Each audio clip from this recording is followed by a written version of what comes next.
Biedrību Lielas ģimenes mēs izveidojam jau 6 gadus atpakaļ.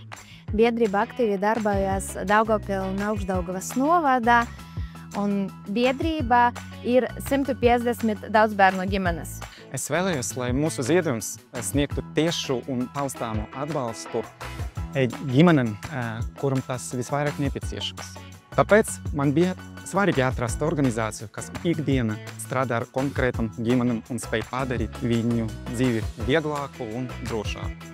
Biedrības mērķis ir apvienot daudzbērnu ģimenes. Tā ir tā vieta, kur mēs varam droši dalīties, mēs popularizējam daudzbērnu ģimenēs, mēs mainām stereotipus. Un es vienmēr saku par to, ka daudzbērnu ģimenēm nevajag visu dot bez maksas. Dodiet mums makšķere, bet dzīvi mēs dabūsim paši. Es izvēlējos Biedrību Lielas ģimenes, jo šī organizācija jau ilgstoši un no visas sirds palīdz daudzbērnu ģimenēm. Manuprāt, viņu darbs ir ļoti nozīmīgs. Pa tiem 6 gadiem ir ļoti daudz, kas izdarīts. Mums bija foršs projekts, kad pie fizioterapeita gāja kopa visa ģimene.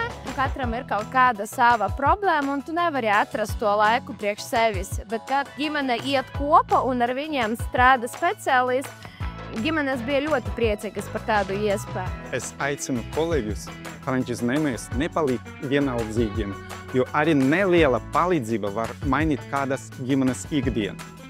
Es novēlu ikvienam atrast iespēju iesaistīties labdarībā un sajust to gandarījumu, ko sniedz palīdzēšana citiem. Tā projekta nauda tiks realizēta, lai uzrīkot bērniem ballīti ar animatoriem, lai katrs bērns dabūja kastē ar kancelēs precēm, lai vecākiem būtu vieglāk sagatavot. Galvenā doma tam projektam ir, lai tiem pirmklasniekiem paliek forša atmiņā par burvīgu to dienu un gribas iet uz to skolu.